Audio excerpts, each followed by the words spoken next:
আমন্ত্রণ জানাচ্ছি দর্পণ টিভি 24 থেকে। পাবনায় বাস ও ট্রাকের সংঘর্ষে নিহত 3, আহত 10। পাবনার সাথিয়ায় যাত্রীবাহী বাস ও পাথর বোঝাই ট্রাকের মুখোমুখি সংঘর্ষে 3 জনের প্রাণহানি ঘটেছে। এছাড়া আহত হয়েছেন আরও 10 জন। শুক্রবার 4 জুলাই ভোর 5:30টার দিকে পাবনা ঢাকা মহাসড়কের পূর্ব বনগ্রাম এলাকায় এ দুর্ঘটনা ঘটে।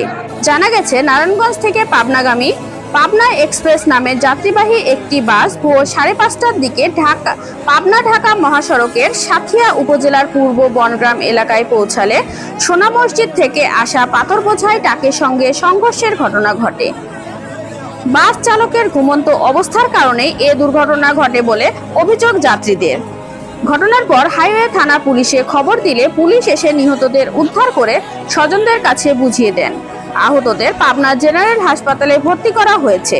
পাবনার মাদপুর হাইওয়ে থানার ওসি মোস্তাফিজুর রহমান জানান, পাবনা এক্সপ্রেস নামে যাত্রীবাহী একটি বাস ভোর 5:30টার দিকে পাবনা ঢাকা মহাসড়কের পূর্ব বনগ্রাম এলাকায় পৌঁছালে বিপরীত দিক থেকে আসা পাথর বোঝাই ট্রাকের সঙ্গে সংঘর্ষের ঘটনা ঘটে। এতে ঘটনাস্থলেই 3 জনের মৃত্যু হয়, আহত হয় অন্তত 10 জন।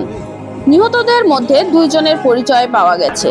তারা হলেন পাবনা সুজানগর উপজেলার শান্তিপুর এলাকার মৃত হাসেন মোল্লার ছেলে আবেদ আলী, আতাইকুলা কারিগরপাড়ার মৃত ইয়াদ আলীর ছেলে মনসুর আলী। অপরজনের নাম পরিচয় এখন পর্যন্ত জানা যায়নি।